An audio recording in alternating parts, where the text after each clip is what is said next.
Bismillahirrahmanirrahim. My name is Mohammad Sufiyan. I am physics teacher. आज का हमारा टॉपिक है फेराडेज लॉ. ये हमारे पास एक स्कीमेटिक डायग्राम दी गई है. This is a pair of copper रे which is placed in uniform magnetic field, and this magnetic field is directed into the board. ये मैग्नेटिक फील्ड बोर्ड के अंदर की तरफ है. तो इसके ऊपर मैंने एक रॉड प्लेस किया हुआ है जो मूव कर सकता है, और कॉपर रेल के एंड के ऊपर मैंने गैल्वेनोमीटर लगा दिया है. जब रॉड मूव करेगा तो रॉड के अंदर चार्जेस एक्यूमुलेट होंगे, और उन चार्जेस के एक्यूमुलेशन की वजह से रॉड के अंदर ईएमएफ इंड्यूस हो जाएगा. That is called induced motional induced EMF या मोशनल ईएमएफ.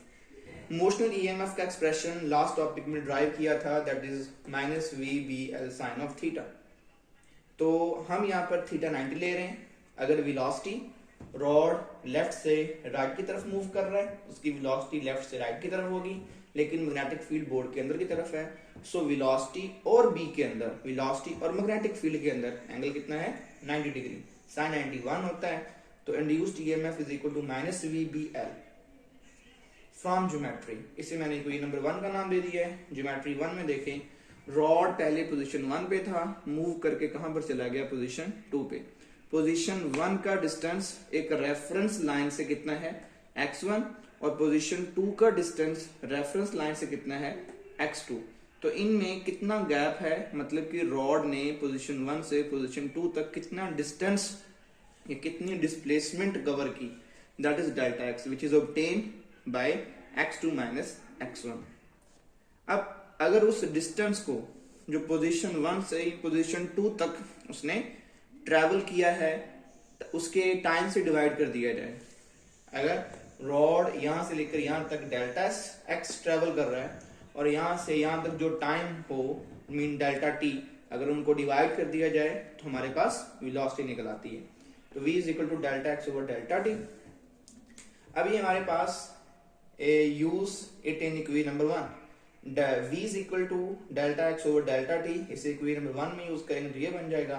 इसको मजीद मैं यूं लिख सकता हूं, minus del x l over del t multiply by b, और ये ब्रैकेट, और दैट इज इक्वेशन नंबर 2. अब आप देखें बच्चों, मैंने डेल्टा x और l को साथ लिख दिया है और b को अलग लिख दिया है. डिवाइड बाय डेल्टा t आ गया.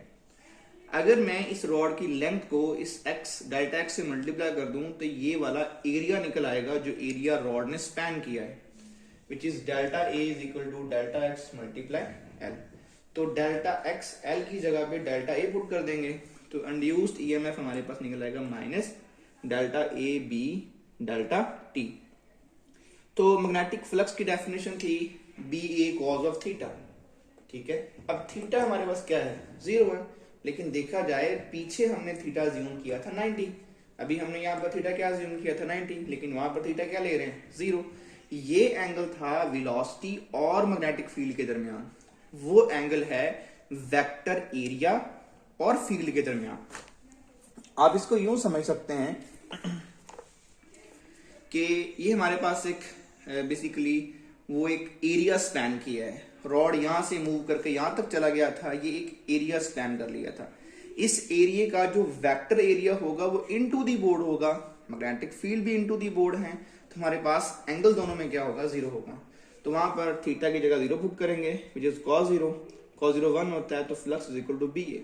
क्योंकि एरिया में चेंज हो रही है तो फ्लक्स में भी क्या होगी? चेंज होगी. तो B del A is equal to del phi. अब B del A equation number, आप देखें इसके अंदर डेल ए बी की जगह पे डेल फाई पुट कर सकते हैं. तो induced EMF is equal to minus del phi over del t. अब ये हमारे पास एक कॉइल सी बन रही है, रेक्टेंगुलर कॉइल. अगर मैं इसको ज्यूम कर लूं कि इसके ऊपर n नंबर ऑफ टर्न्स हैं, तो फिर हम यहाँ पर n लगा देंगे. तो induced EMF is equal to minus n del phi over del t. अब इस फैराडेज लॉ की डेफिनेशन क्या है? The average EMF induced in a conducting coil of n loop. ये हमारे पास सपोज करते हैं यहाँ पर n लूप्स हैं, उनके अंदर जो एवरेज EMF इंड्यूस होगा वो इक्वल होगा negative of the rate at which magnetic flux through the coil is changing with time.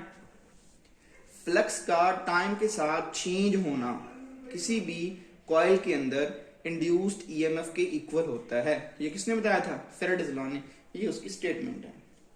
अब इस एक्सप्रेशन में नेगेटिव साइन है।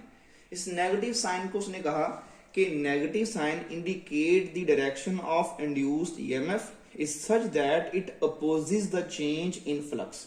मीन के इस लूप के अंदर या इस रॉड के अंदर जो मैग्नेटिक फ्लक्स में चेंज है उसे अपोज किया जाएगा बाय इंड्यूस्ड ईएमएफ। जब इस लूप के अंदर ईएमएफ इंड्यूस होगा, उस ईएमएफ के इंड्यूस होने से एक नई मैग्नेटिक फील्ड पैदा होगी। वो magnetic field lines in change in magnetic field line को क्या करेंगी? अपोज करेंगे। Thank you.